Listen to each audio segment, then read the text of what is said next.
Let me turn to the next question. Have institutions been strengthened or weakened under Prime Minister Modi? Rajeev Gowda, in your research paper that you put out on 9 years of Modi government, you talk about democracy in recession. You suggest that institutions are being ruthlessly misused.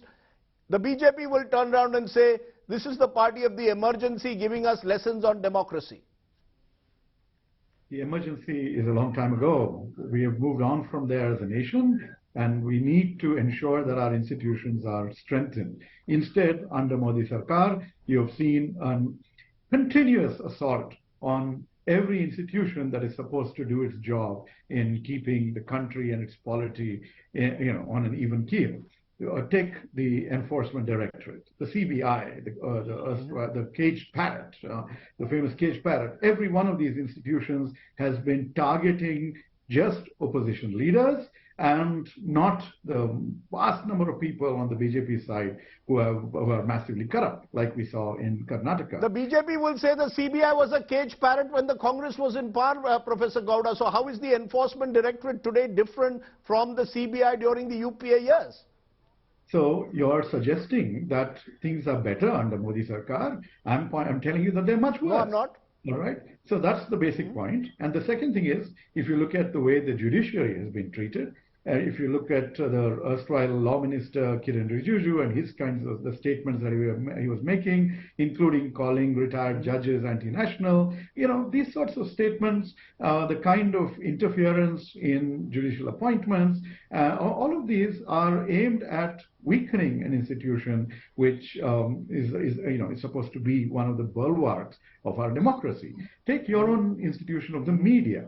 Is the media as free and fearless as it was under the UPA? I'm sorry, it's absolutely the opposite. You've seen the media being captured by cronies of the Prime Minister. It's been taken over by by Mr. Adani and others.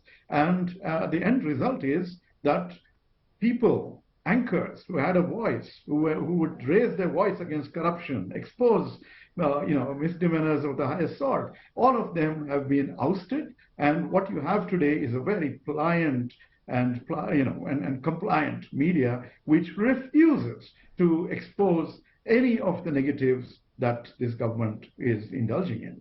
So if you just take a look at Parliament. Has Parliament been functioning? Who disrupted Parliament in the last session and did not allow a proper discussion on the Modi-Adani nexus? It was a ruling government.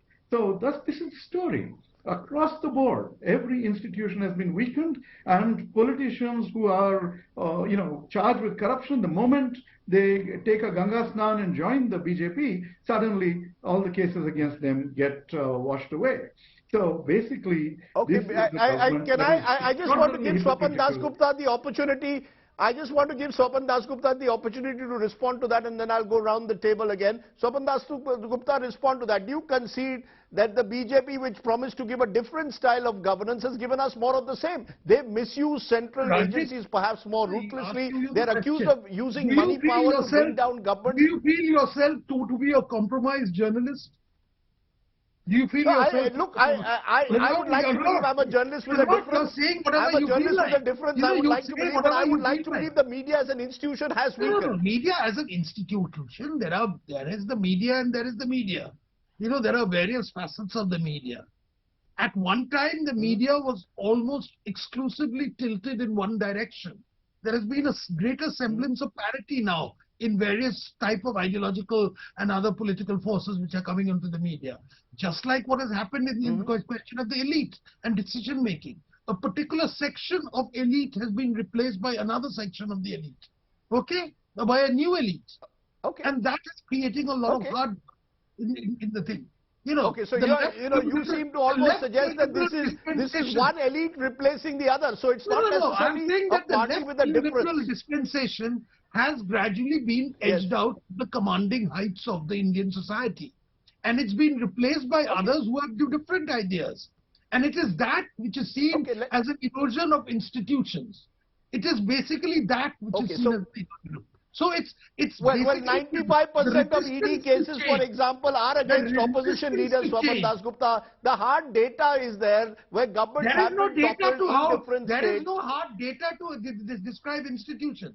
You say that the Supreme Court is compromised when it gives a ruling in favor of Ayodhya. But you say that the Supreme Court is asserting its independence when it gives a judgment against the government. You can't have it both ways. You know, Okay, you can't let's have it therefore both ways. come. There are, We've got 5 minutes, Dr. Dasgupta. I've taken your point. Okay, we've got 5 minutes. In society. Okay, we've got 5 minutes. The last question I want to raise, and I'll go to each of you, quick 1-minuters. The biggest achievement and the biggest failure of this government. Prasenjit Bose, you go first. Biggest achievement, biggest failure of this government. Well, the biggest achievement certainly has been to be in power and win elections by dividing the people on communal lines. So that is an achievement in empirical sense, but I think that it is only the misfortune of the country and its people that this has happened.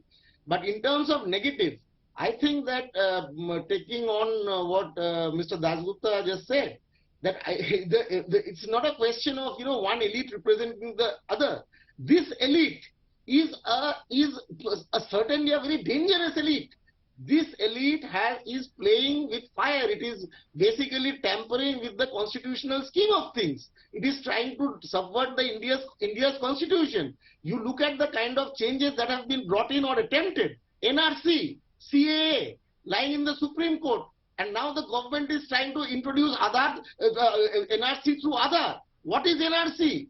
Your BJP's West Bengal state president was going around campaigning in Bengal that he wants to kick out 1 crore Muslims into Bangladesh. This is the political party which rules India today. So you're saying a Republican constitution is being replaced by the notion of a Hindutva Rashtra, which for you is the biggest failure of this government. Point take. Now they're talking about uniform civil You code. made your point. Okay. Let me give Surjit Bhalla, you next. The biggest achievement, biggest failure. Okay. Before coming to the biggest achievement, biggest failure, I just want to make 2 points on what we were discussing earlier. Very quickly, Dr. Bhalla, we are running out of time. I won't take too much time. So, on institutions, I think it didn't come out that what we were saying earlier, when the Supreme Court was seen to be following what the BJP government wanted, the institutions had been bought off. Now the Supreme Court is doing several things that some people in the BJP government might find questionable, and we are saying so. Second, on free press, I think it's already been made. We are very, very free press. I hear more criticism of the Indian government policies in India than I've seen for any country anywhere in the world for that respect. Now the biggest achievement I've talked about, let me talk about the biggest failure. They haven't reformed the direct tax code. And I think that is an urgent matter.